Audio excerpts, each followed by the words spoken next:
ದಿಲೀಪ್ ಸಾವನ್ನಪ್ಪಿದಾರಾ? ಈ ವಿಷಯ ಕೇಳೋದಕ್ಕೆ ಸಾಧ್ಯನೇ ಇಲ್ಲ. ನಿನ್ಗೆ ಯಾರೋ ತಪ್ಪು ಸುದ್ದಿ ಹೇಳಿದ್ದಾರೆ. ಈ ರೀತಿ ಎಲ್ಲರೂ ಫೋನ್ ಕರೆ ಹೋದಾಗ ಎಲ್ಲರೂ ಕೂಡ ಎಲ್ಲರಿಗೂ ಬೈದಿದ್ದಾರೆ. ಯಾಕಂದರೆ ಈ ವಿಷಯ ನಂಬುವಂಥದ್ದಲ್ಲ ಅನ್ನೋ ಥರ ಎಲ್ಲರಿಗೂ ಫೀಲ್ ಬಂದಿದೆ. ಬೆಳಿಗ್ಗೆ ನಾನು ಕೂಡ ಎದ್ದಾಗ ಹೀಗೆ ಮೊಬೈಲ್ ನೋಡುವಾಗ ದಿಲೀಪ್ ರಾಜ್ ಅವರು, ಚಿತ್ರನಟ ದಿಲೀಪ್ ರಾಜ್ ಅವರು ಅಗಲಿದ್ದಾರೆ ನಮ್ಮನ್ನೆಲ್ಲ ಅಂತ ಹೇಳಿದಾಗ ನಂಗೆ ನಿಜನ ಇದು ಸುಳ್ಳ, ಯಾರೋ ಸುಮ್ಮನೆ ಸುಳ್ಳು ಸುದ್ದಿ ಎಬ್ಬಿಸ್ತಿದಾರ ಅಂತ ಒಂದು ನಿಮಿಷ ನಂಬೋಕ್ಕಾಗಲಿಲ್ಲ. ಆದರೆ ಕೊನೆಗೆ ಅದು ನಿಜ ಆಗಬಾರ್ದು ಅಂತ ಬೇಡ್ಕೊಂಡ್ವಿ, ಅದು ನಿಜನೇ ಆಗಿತ್ತು. ಎಷ್ಟೊಂದು ಜನ ನಟ ನಟಿಯರಿಗೆ ಬೆಳಗ್ಗೆ ಕಾಲ್ ಬಂದಾಗ ಹೀಗೆ ಒಂದು ಸಾವಿನ ಸುದ್ದಿ ಕೇಳಿದಾಗ ಯಾರೂ ಕೂಡ ನಂಬೋಕ್ಕಾಗಿಲ್ಲ, ಇದು ಸುಳ್ಳು, ಅವರು ಬದುಕಿದ್ದಾರೆ, ಇದೆಲ್ಲ ಸುಳ್ಳು ಹೇಳ್ತಿದ್ದೀರಾ ಅಂತಲೇ ಬೈದಿದ್ದಾರೆ ಎಲ್ರಿಗೂ ಕೂಡ. ಏನು ನಡೀತಿದೆ ಅಂತ ಅರ್ಥ ಆಗ್ತಾ ಇಲ್ಲ. ಕೋವಿಡ್ ವ್ಯಾಕ್ಸಿನಿಂದ ಆಗ್ತಿದೆ ಅಂತ ಹೇಳ್ತಾ ಇದ್ದಾರೆ, ಅದು ಕೂಡ ನಿಜನಾ ಇಲ್ವಾ ಅಂತ ನಮ್ಗೆ ಗೊತ್ತಾಗ್ತಿಲ್ಲ. ಆದರೆ 100 ವರ್ಷ ಬದುಕ್ತಿದ್ದವರು, 80 ವರ್ಷ 90 ವರ್ಷ ಬದುಕ್ತಿದ್ದವರು ಈಗ 50 ವರ್ಷನೂ ದಾಟ್ತಾ ಇಲ್ಲ. ದಿಲೀಪ್ ರಾಜ್ ಅವರಿಗೆ ಈಗ 46 ವರ್ಷ ಮಾತ್ರ. ಈ ವಯಸ್ಸಲ್ಲಿ ಅವರಿಗೆ ಸಾಯೋ ವಯಸ್ಸೇನಾಗಿರಲಿಲ್ಲ. ಯಾರು ನಂಬೋಕ್ಕೂ ಆಗದೇ ಇರೋವಂಥ ಏಜಲ್ಲಿ ಅವರು ಹಾರ್ಟ್ ಅಟ್ಯಾಕ್, ಕಾರ್ಡಿಯಾಕ್ ಅರೆಸ್ಟ್ ಏನಾಗಿದೆ ಅಂತಲೂ ನಮ್ಗೆ ಗೊತ್ತಿಲ್ಲ. ಆದರೆ ಅವ್ರಿಗಿದ್ದಂಥ ಒಂದು ಅಭ್ಯಾಸದಿಂದ ಅವರು ಅವರ ಜೀವನ ಅವರೇ ಕಳ್ಕೊಂಡ್ರ ಅಂತಲೂ ಕೆಲವೊಂದು ಸಲ ಅನ್ನಿಸ್ಬಿಡುತ್ತೆ. ಇತ್ತೀಚೆಗೆ ಅವರಿಗೆ ಹಾರ್ಟ್ ಪ್ರಾಬ್ಲಮ್ಮು ಅಂದರೆ ಎದೆ ನೋವು ಬರೋ ಕಾಣಿಸ್ಕೊಂಡಿರೋದನ್ನು ಅವರು ಗಮನಿಸಿದರು ಸುಮಾರು ದಿವಸದಿಂದ. ವಿಧಿ ಆಟ ಅಂತಂದರೆ 13ನೇ ತಾರೀಕು ಅವರು ಡಾಕ್ಟರ್ ಹತ್ರ ಅಪಾಯಿಂಟ್ಮೆಂಟ್ ತೊಗೊಂಡಿರ್ತಾರೆ. ಇದೇ ಕಾರಣಕ್ಕೋಸ್ಕರ ಅವರಿಗೆ ಬರ್ತಿರೋ ಎದೆ ನೋವಿಗೆ ಅವರು ಹೋಗಿ ತೋರಿಸ್ಕೋಬೇಕು ಅಂತ ಪ್ಲ್ಯಾನ್ ಮಾಡ್ಕೊಂಡಿದ್ರು. ಯಾವತ್ತು ಬೆಳಗ್ಗೆ 13ನೇ ತಾರೀಕು ಬೆಳಗ್ಗೆ ಅವರು ಸಾವನ್ನಪ್ಪಿದ್ರು, ಒಂದೇ ಅವರು ಬೆಳಗ್ಗೆ ಎದ್ದು ಆಸ್ಪತ್ರೆಗೆ ಹೋಗಬೇಕು ಅಂತ ಅಂದ್ಕೊಂಡಿದ್ರು. ದೇವ್ರಿಚ್ಛೆನೋ ಏನೋ ಅವರು ಆಸ್ಪತ್ರೆಗೆ ಹೋಗನೇ ಇಲ್ಲ, ಭಾರತ ಲೋಕಕ್ಕೆ ಹೋಗ್ಬಿಟ್ರು. ಅದರಲ್ಲಿ ಒಂದು ವಿಷಯ ಏನು ಅಂತಂದರೆ, ಈ ಸಾವನ್ನಪ್ಪಿರೋರ್ಗಿಂತ ಈ ಬದುಕಿರ್ತಾರಲ್ಲ ಅಂಥವರ ನೋವು ತುಂಬಾ ದೊಡ್ಡದಾಗಿರುತ್ತೆ.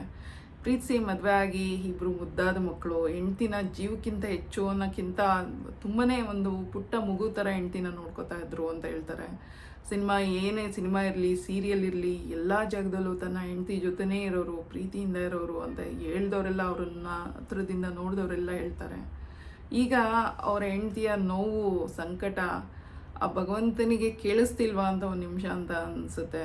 ಪ್ರೀತಿಸಿದವ್ರನ್ನ ಕಳ್ಕೊಳೋದು ಎಷ್ಟು ದೊಡ್ಡ ಹಿಂಸೆ ಆಗುತ್ತೆ ಅಂತಂದರೆ, ಈ ಥರ ಒಂದು ಸಂಕಟನ ಯಾವ ಹೆಣ್ಮಕ್ಳಿಗೂ ಕೊಡಬೇಡ ದೇವ್ರೆ ಅನ್ನೋ ಥರ ಆಗುತ್ತೆ.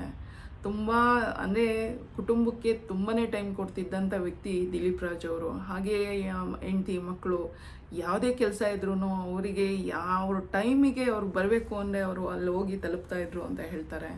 ತುಂಬ ಪಂಚುವಲ್ ಆಗಿದ್ದಂಥ ಮನುಷ್ಯ. ಯಾವುದೇ ಆದ್ರೂ ಊಟ ಇರ್ಬೋದು, ತಿಂಡಿ ಆಗಿರ್ಬೋದು, ವ್ಯಾಯಾಮ ಆಗಿರ್ಬೋದು, ಅವರ ಆರೋಗ್ಯ ಕಡೆ ಗಮನ ಜಾಸ್ತಿ ಹರಿಸ್ತಾಯಿದ್ರು. ಹಾಗೆ ಯಾವುದೇ ಥರದ ಕೆಟ್ಟ ಅಭ್ಯಾಸನೂ ಇರಲಿಲ್ಲ ಅಂತ ಅವ್ರು ಕಂಡವರು ತುಂಬ ಚೆನ್ನಾಗಿ ಹೇಳ್ತಾರೆ.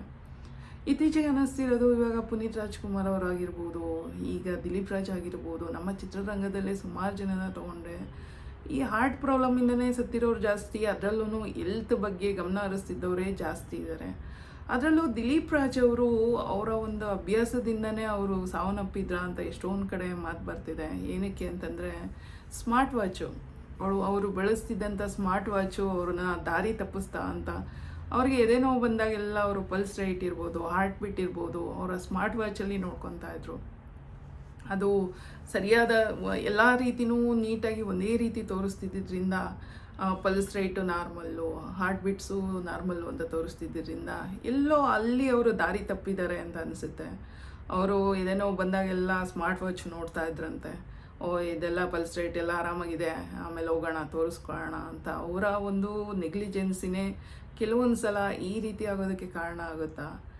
ಅವರ ಕುಟುಂಬಕ್ಕೆ ಆಗುತ್ತಿರುವ ಈಗ ತುಂಬಲಾರದ ನಷ್ಟ ಅನ್ನೋದಕ್ಕಿಂತ ಅವರ ಭಾವನೆಗಳ ಮೇಲೆ ಬೀಳ್ತಾ ಇದೆಯಲ್ಲ ನೋವು, ಅದನ್ನು ಸಹಿಸ್ಕೊಳೋದಕ್ಕೆ ತುಂಬಾ ಕಷ್ಟ ಅಂತ ಅನಿಸುತ್ತೆ. ಅವ್ರಿಗೆ ಈಗ ಅವತ್ತು 13ನೇ ತಾರೀಕು ಅನ್ನೋದಕ್ಕಿಂತ ಅವರು ಮುಂಚೆನೇ ಸ್ವಲ್ಪ ಅವರು ಆಸ್ಪತ್ರೆಗೆ ತಕ್ಷಣವೇ ಹೋಗಿ ತೋರಿಸ್ಕೊಂಡಿದ್ದಾರೆ. ಇವತ್ತು ದಿಲೀಪ್ ರಾಜ್ ಅವರು ನಮ್ಮ ಜೊತೆ ಇರ್ತಿದ್ರೋ ಏನೋ ನನಗೆ ಗೊತ್ತು. ಈಗ ಕೆಲವು ದಿನಗಳ ಹಿಂದೆಯೇ ಅವರಿಗೆ ಇಂಡಿಕೇಶನ್ ಬಂದಿತ್ತಾ? ಅಂದರೆ ಎದೆ ನೋವು ಕಾಣಿಸ್ಕೊಂಡು ಅವರಿಗೆ ಈ ಥರದೊಂದು ತೊಂದರೆಗೆ ಸಿಗಾಕತ್ತಾರೆ ಅಂತ ಗೊತ್ತಾಗಿತ್ತಾ? ಯಾಕಂದರೆ ಅವ್ರ ಫ್ಯಾಮಿಲಿ ಟ್ರಿಪ್ಗೆ ಗೋವಾಗೆ ಹೋಗಿದ್ದಾಗ ಅಲ್ಲಿ ಅವರಿಗೆ ಕೆಲವೊಂದು ಕ್ಷಣಗಳಲ್ಲಿ ಎದೆ ನೋವು ಕಾಣಿಸ್ಕೊಂಡಿರೋದುಂಟು. ಅದರಿಂದ ಅವರು ಏನಾದ್ರು ತೊಂದರೆ ಆಗ್ತಿದೆಯಾ ಅಂತ ಅವ್ರಿಗೆ ಅನಿಸಿರೋದು ಉಂಟು. ಅದಕ್ಕೋಸ್ಕರನೇ ಮೇ 13ನೇ ತಾರೀಕು ಅವರು ಅಪಾಯಿಂಟ್ಮೆಂಟ್ ತೊಗೊಂಡಿದ್ರು ಡಾಕ್ಟರ್ ಹತ್ರ. ಅವ್ರು ಹೋಗಿ ತೋರಿಸ್ಕೊಳೋ ಅಷ್ಟರಲ್ಲಿ ವಿಧಿ ಇಷ್ಟೆಲ್ಲ ಆಡಿದೆ. ಯಾರೇ ಆಗಲಿ ಆದಷ್ಟು ಹುಷಾರಾಗಿರಿ. ಅವರ ಒಂದು ಏನು ಅವರ ಕೆಲಸದ ಒತ್ತಡ, ಅವರ ನಿದ್ರಾಹೀನ ದಿನಗಳು ಅವೇ ಇದಕ್ಕೆಲ್ಲ ಕಾರಣ ಆಗುತ್ತೆ ಅಂತ ಅನಿಸುತ್ತೆ. ಆರೋಗ್ಯದ ಕಡೆ ಗಮನ ಕೊಡೋರಿಗೆ ಇತ್ತೀಚೆಗೆ ಇದೆಲ್ಲ ಜಾಸ್ತಿ ಆಗ್ತಿದೆಯಲ್ಲ ಅಂತ ಒಂದು ಬೇಜಾರಾಗುತ್ತೆ. ಅವರು ಮೊದಲೆಲ್ಲ ಈ ಆರಾಮಾಗಿ ತಿನ್ಕೊಂಡು ಉಣ್ಕೊಂಡಿದ್ದವ್ರಿಗೆ ಏನೂ ಆಗ್ತಾಯಿಲ್ಲ ಹಂಗೆ ಹೋಲಿಸ್ಕೊಂಡ್ರೆ. ಬಟ್ ಜಿಮ್ಮು ವಾಕು ಈ ಥರ ಹೆಲ್ತ್ ಬಗ್ಗೆ ಯಾರು ಕಾನ್ಷಿಯಸ್ ಇದ್ದಾರೋ ಅಂಥವ್ರಿಗೇ ಹುಡುಕಿ ಈ ಥರ ಆಗ್ತಿದೆ ಅಂತಂದರೆ ಏನು ನಡೀತಿದೆ ಅಂತಲೇ ಅರ್ಥ ಆಗ್ತಿಲ್ಲ. ಆದಷ್ಟು ಜೀವನದಲ್ಲಿ ಹುಷಾರಾಗಿರಿ, ತಾಳ್ಮೆಯಿಂದ ರೀ, ಕೋಪದ ಸ್ವಲ್ಪ ಪಕ್ಕಕ್ಕೆ ಇಟ್ಬಿಟ್ಟು ಆರೋಗ್ಯದ ಕಡೆ ಗಮನ ಕೊಡಿ. ಯಾಕಂದರೆ ಸಾವಿಗಿಂತ ಬದುಕಿರೋರ ನೋವಿರುತ್ತಲ್ಲ ಅದೆಲ್ಲ ಸಾವಿಗಿಂತ ದೊಡ್ಡದಾಗಿರುತ್ತೆ. ದಿಲೀಪ್ ರಾಜ್ ಅವರ ಸಾವು ಅವರ ಆತ್ಮಕ್ಕೆ ಶಾಂತಿ ಸಿಗಲಿ. ಈಗ ಆಗಿರೋ ನಷ್ಟನ ಅವ್ರ ಮನೆಗೆ ನಾವು ತುಂಬಿಕೊಡೋಕ್ಕಾಗಲ್ಲ, ಆದರೆ ಇದನ್ನೆಲ್ಲ ನಿಭಾಯಿಸ್ಕೊಂಡು ಹೋಗೋ ಶಕ್ತಿ ಅವ್ರ ಮನೆಗೆ ಕೊಡಲಿ, ಅವರ ಸಂಸಾರಕ್ಕೆ ಕೊಡಲಿ ಅಂತ ಹೇಳ್ತಾ ಇವತ್ತಿನ ವಿಡಿಯೋ ಮುಗಿಸ್ತಾ ಇದ್ವಿ. ನಮಸ್ಕಾರ.